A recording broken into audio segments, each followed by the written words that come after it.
एक नागिन जैसन चाल, लेकिन कहाँ पातर कमर लौकता देख के बताओ तो पातर नहीं गेल कि एकर मोटो की कमर एकर बेटा में जैसन आँख आइए कर था बिनो जैसन चाल आका खा के मोटाइल बिया तयाए हाय आ तू ही गाव ले जगह कहाँ डूब गई जरिए से ढूके के आदत बा ओकर से बढ़िया है नया हम ढुकाओ तो नहीं कोई और जगह तये पूछी एगो टोटरम कल हाथ फेर नहीं का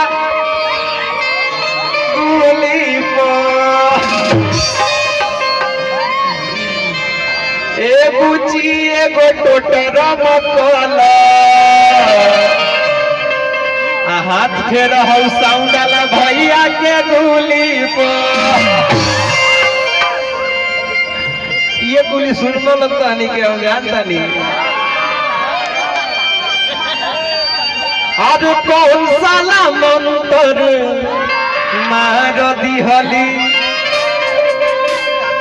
देह के नरजी झार दिहली आ गया बंगाल का पेचाल साउल पुराना जादूगर आ गया। जी हाँ मेरे दोस्तों, लड़का को लड़की बनाएगा, लड़की को लड़का बनाएगा। और एक खास बात मेरे दोस्तों, आपके पर्सनल सामान को गायब करके दिखाएगा। तालियां। तो आइए खेला को चालू करते हैं। अंतरु मंत्रु देख तो चेक कर तो बाकी ना बा जाहिर कर दिया कोई साला रोटो ले लस चाउरो ले लस और सामानो गाज बदलस। आए देख लियो चुपचाप से हमार सामान लिया तो ना तुम बाबू के लगे अबे फोन लगाओ ताकि हेलो हेलो पापा। हाँ हमार बिया कैंसिल कर दो। का है? अरे बाबू सुनो कैंसिल कोई तो सगाई जादूगरवा आ सामान देले बाटे बिलावाई। बड़ी दासा बा का भइल हो? बिलवा देले बा, बिलवा देलो सफाई का फटवे कर देलो। खीरो जो रगड़ी ले देहिया टाटी में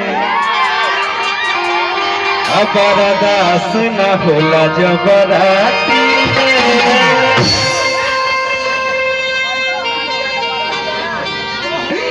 ए प्यास कौन हो रे? काहे मुंह लटका के बैठे हैं? खड़का बताई खीरो जो रगड़ी ले देहिया टाटी में कृपया दूरी बना के रखे।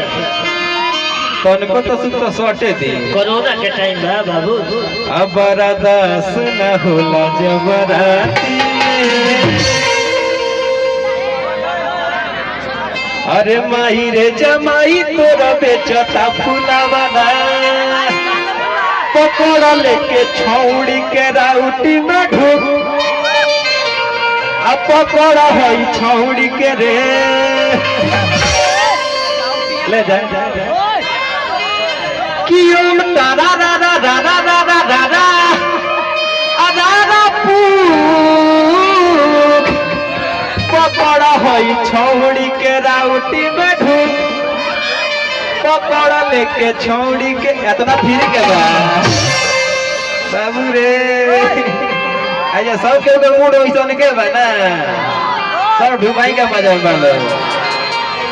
अरे पकड़ा लेके छौड़ी के राउटी में ढूक चिंता मत कीजिए। खाना खाना मंगवा दीजिए भैया लोग, यहाँ पे मंगवा दे। हाँ, ऑर्केस्ट्रा पार्टी के लिए खाना मंगवा दीजिए लोग, भैया लोग आप लोग से आकर मंगवा दीजिए खाना, भूख लाग गइल बा। पकौड़ा लेके